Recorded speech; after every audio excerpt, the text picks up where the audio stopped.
नमस्कार दर्शक बंधु मु प्रदीप आपण मानक स्वागत करुच्ची आज आउ एक नुआ भिडियो तो आज भिडियो पोस्ट ऑफिस रे थिबा आउ एक सुंदर स्कीम जो स्कीम रे आपण मानक टंका सुरक्षित रहिबा सहित आपण मानक मासिक जहाँकि 5500 टंकार सुध प्रदान करिवो।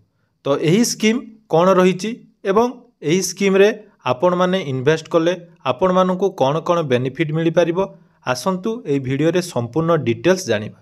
ता पूर्वरु आपण माने केउ डिस्ट्रिक्ट रो ए भिडियो देखुचंती निहाती कमेंट सेक्शन ले जणैबे।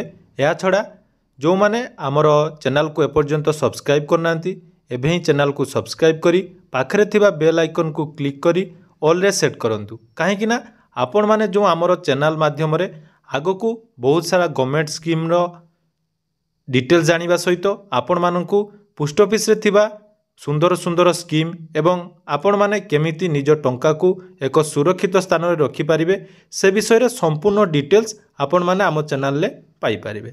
तो देखंतु जते बेले टंका इन्वेस्ट करिवा कथा आपण मानक मन रे आसे सर्वप्रथमे मु आपण मानक गुडे चॉइस देइथाय जे पोस्ट ऑफिस हेउची टंका आपणकर सुरक्षित रखिबो एवं आपणको भल धरणर रिटर्न देबो। तो सेही परी एक सुंदर स्कीम जहाँ रही पोस्ट ऑफिस रे आसंतु आलोचना करिबा। तो टंका आपण मानकर सुरक्षित एवं आपण मानकु भल रिटर्न मिलुथुबा संस्था रे आपण माने टंका रखिया पई समस्ते चेष्टा करंती। तो टंका आपणकर रखिया पई बहुत सारा माध्यम वर्तमान जाकी रही। तो आपण जदि सेविंग कथा हमें आलोचना करिबा तो सेविंग साधारणतः दुई प्रकार होता है। गोटे है लॉन्ग टर्म सेविंग एवं आ गोटे है आपणकर शॉर्ट टर्म सेविंग। तो लॉन्ग टर्म सेविंग रे आपण मानक टंका को आपण माने एक निर्दिष्ट अमाउंट रो सेव करी करी किछि निर्दिष्ट वर्ष पर्यंत आपण सेव करिथांती बा संचय करिथांती। सेहीपरि वन टाइम इन्वेस्ट मध्य रही जहाँकि आम टीडी बोली कहूँ बा फिक्स डिपोजिट जोटा कि आपण माने एक निर्दिष्ट समय पई एक बड़ धरणर टंका को स्कीम रे रखती। तो सेहीपरि पोस्ट ऑफिस रे मध्य बहुत सारा टीडी स्कीम रही जार डिटेल्स वीडियो आपण माने डिस्क्रिप्शन ले पाई परिबे। तो सेही टीडी स्कीम भितरु आज आमे आसंतु आउ एक सुंदर स्कीम विषय रे आलोचना करिबा। तो से स्कीम टीर ना रही जहाँकि MIS बा monthly income scheme. Monthly income scheme बा मासिक जो रही स्कीम रे आपण मानकु प्रत्येक मास सुध मिली थाए।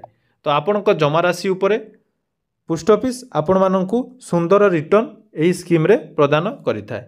तो जदि स्कीम रो डिटेल्स कथा हमें आलोचना करिबा तो स्कीम टीर जा ना रही देखंतु national saving monthly income scheme.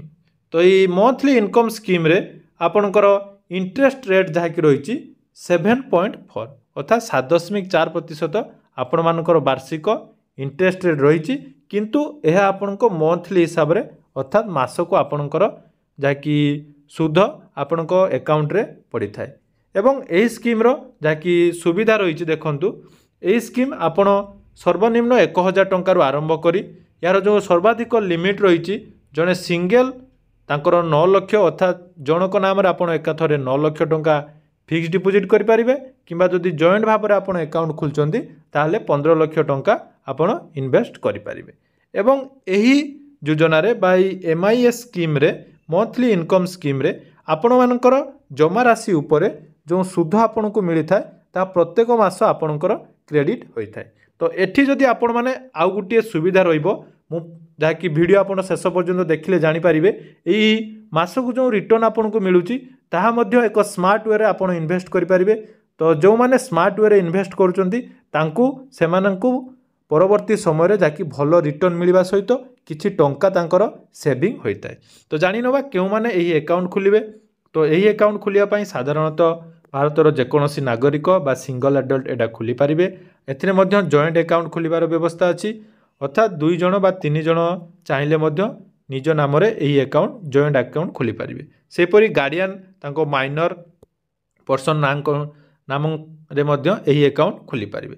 तो देखंतु ताकि डिपोजिट रो अमाउंट रही सर्वनिम्न 1000 टंका आरंभ करी जड़े लोक सर्वाधिक निज नाम रे 9 लाख टंका इन्वेस्ट करि पारिबे। एवं जदि जॉइंट अकाउंट खोलुचंती ताले 15 लाख टंका एथिरे इन्वेस्ट करि पारिबे।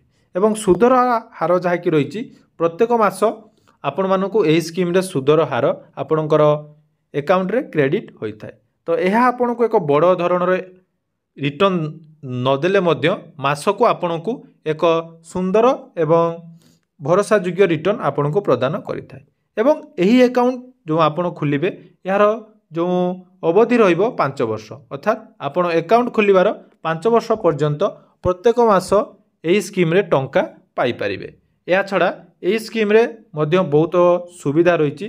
जदि आमे कथा हबा आपन यही अकाउंट खोलिबा द्वारा कोनोसी आपनकर विड्रॉल 1 वर्ष पर्यंत करि परिबे नाही एवं आपनकर जो टंका एथिरे इन्वेस्ट करूचंती ए इन्वेस्ट टंका आपन को 5 वर्ष पर संपूर्ण रिटर्न मिलिबो।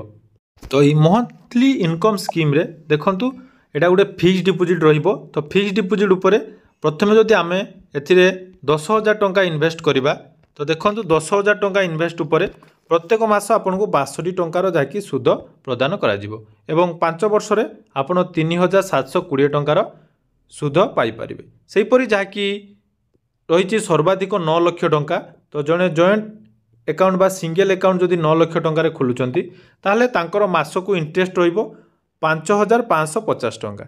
तो यह एका थरे आपण डिपोजिट कला परे आपण मानकु प्रत्येक मास 5,550 टंकार रिटर्न मिलिबो एवं टोटाल आपणकर नेट इंटरेस्ट रहिबो 3,33,000 टंका आपणकर 5 वर्ष रे रिटर्न मिलिबो। तो आउ गोटे सुविधा कथा मु जहा के एक स्मार्ट वे रे आपनको बतई दउची। जदि कोनोसी व्यक्ति एही स्कीम रे 50,000 टंका इन्वेस्ट करती तो देखंतु 50,000 टंका इन्वेस्ट कला परे तांकर प्रत्येक मास इंटरेस्ट रोजी 308 टंका।